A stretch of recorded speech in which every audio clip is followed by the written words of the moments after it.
Ahoj moji milí, já jsem Bára, vítejte na mém kanále. Pokud jste tady poprvé, můžete rád odebírat moje videa, uvidíte pak notifikace, když postnu nové video. Dnešní video, jak jste si mohli přečíst, je haul Bonprixu, tady mám, co mi přišlo. Nejdřív to rozbalím a pak se podívám, jestli mi to je. Objednala jsem si 3 kalhoty.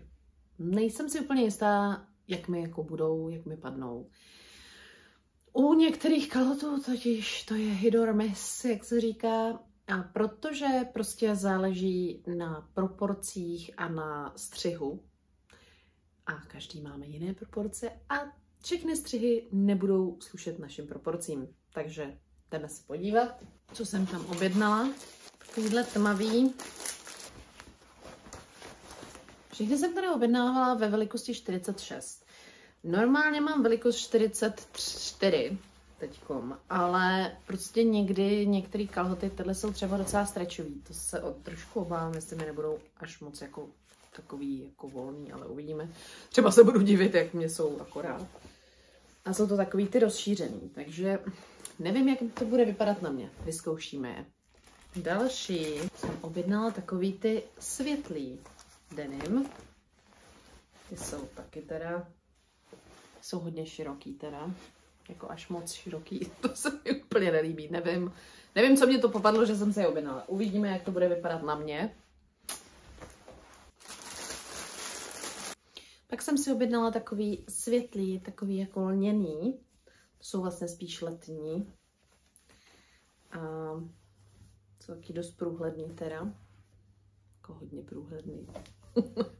Takže uvidíme, jdu si je vyzkoušet, jdeme na to. Jak můžete vidět, ty tmavě modré kalhoty, já osobně si nemyslím, že by mě úplně tak slušely, prostě to není vlastně jako střih pro mě. Já si fakt myslím, že je to teď jako hrozně moderní střih. Jo, taky jakože volnější kalhoty, volnější fit. Jenomže mně to prostě připadá, že mě to přidává na kilech a že to vlastně jako není moc jako slušivý pro mě. Osobně si teda myslím, že stejně to je nejslušivější prostě pro někoho hodně vysokýho a štíhlýho. Takže tyhle ty kalhoty, a to ještě si myslím, že oproti těm světlým teda to vypadá jako líp, ale nejsem z nich úplně nadšená, takže ty vrátím určitě. S těma světlýma jsem zkoušela schválně nejdřív rolák. Já jsem ho teda měla nejdřív vlastně, já jsem to vlastně si zkoušela totiž obráceně, ale teď to dělám zase jako podle toho, jak jsem si to rozbalila.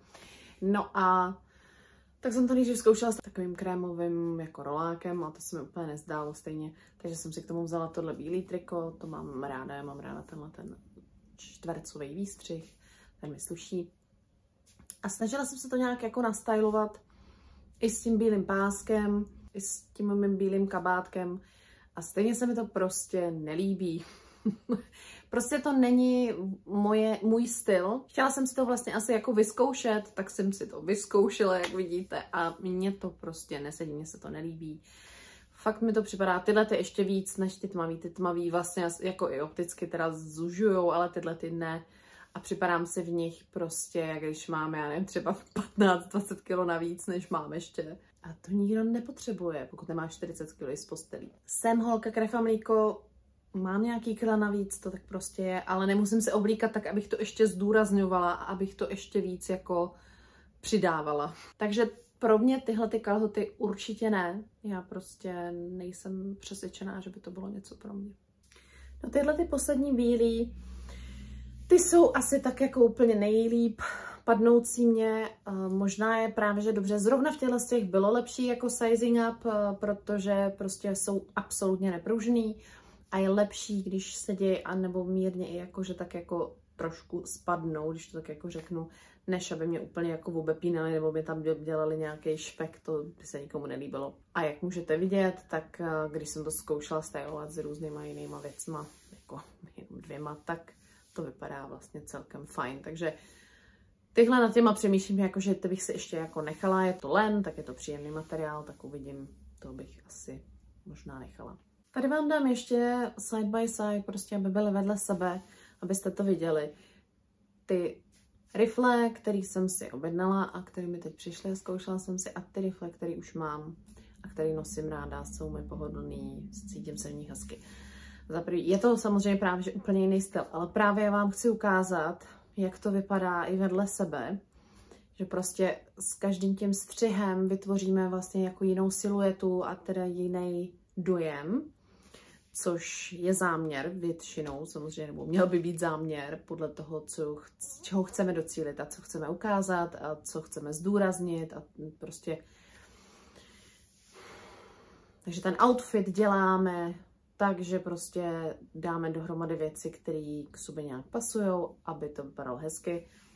Já prostě osobně nejsem přesvědčená, že by ty široký kalhoty pro mě byly nějak velice lichotivý. Radši mám prostě tyhle ty obtažený, navíc je můžu dát do, zvlášť teď já nenosím vlastně jako přes léto vůbec kalhoty, nebo téměř vůbec, to možná ty bílý bych nosila a jinak nosím prostě sukně a šaty, ale i jako na podzim a v zimě nosím hodně šaty a sukně, takže málo kdy nosím kalhoty a když už si vezmu kalhoty, tak k nim mám většinou vysoký kozačky, jak vidíte, a prostě v těch kozačkách jsou stejně lepší tyhle ty úzký kalhoty.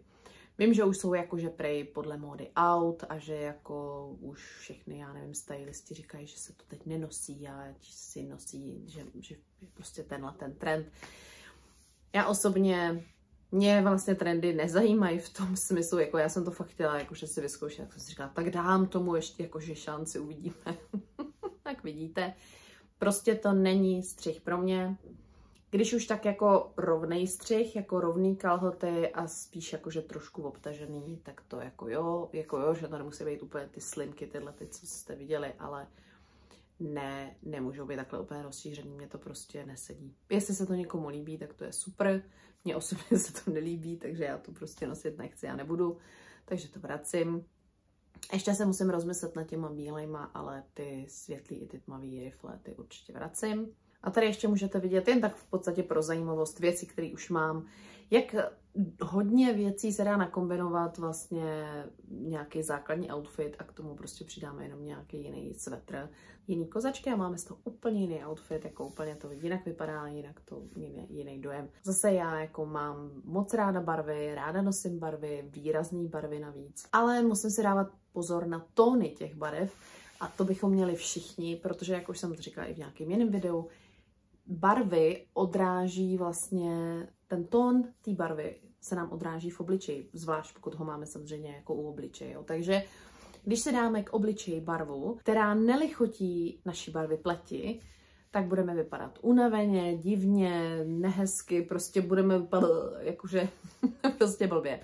Jo, takže na to je potřeba si dávat pozor, pokud to necítíte, nevnímáte, tak si klidně objednejte nějakou typologii. Myslím si, že to je fajn služba, pokud to někdo umí a vlastně dělá to dobře a hezky. Tak to je jako opravdu skvělý k nezaplacení, protože je to něco, co prostě pomůže vám vypadat zdravějc, hezčejc, čerstvějc, jakože prostě budete víc zářit, budete se sami sobě víc líbit. Takže to jako určitě doporučuju. Já sama jsem na žádný barevný typologii nebyla, kdysi dávno, už je hodně dávno, tak jsme měli doma knížku o typologii barevný. Byla celkem dost podrobná, si myslím, a fakt jako moc odpovídající a od té doby se tím vlastně docela řídím. A nezměnila jsem za ty roky i s novýma informacemi nebo jako s větším objemem informací se nezměnilo to, že by se změnila barva mý, jako podtón mý kůže, že by mě najednou začaly slušet jiné barvy. Spíš je to o tom, že třeba nějaké barvy trochu jinak kombinuju než dřív. Dřív bych třeba vůbec nevzala na sebe něco hnědýho nebo nějaký doplňky hnědý a teď už jo, nebo zlatý jsem vlastně skoro vůbec nenosila. Nebo téměř vůbec jsem nosila fakt jako jenom stříbrný. A to zase si myslím, že jako pro mě bylo i s věkem, že ta zlatá vlastně jako ona je lichotivá, když to řeknu starší pleti, je lichotí víc, jako dodávají takový zlatavý podtón a vlastně vypadá to hezky, takže, ale jako to mám zase stejně jenom doplňky, jako jo, jako zlatou, jako takovou na sobě nenosím. To je pro dnešek ode mě všechno. Doufám, že vás bavilo tohle video, že bylo trochu i možná poučný, že jste si třeba něco z toho odnesli. Pokud se vám líbilo, tak mu dejte like, palec nahoru. Taky dejte odebírat moje videa, já postuju téměř každou středu. Buď je to o módě, o focení nebo uklízení. Prostě to, co buď je potřeba, nebo to, co mě baví. To uklízení mě zase tak strašně nebaví, ale dělám ho, když vlastně to mám tou hravou formou, že to natáčím přitom, tak mě to vlastně baví. Takže mějte se krásně, hezký den a budu se těšit zase u dalšího videa. Na viděnou. Ahoj!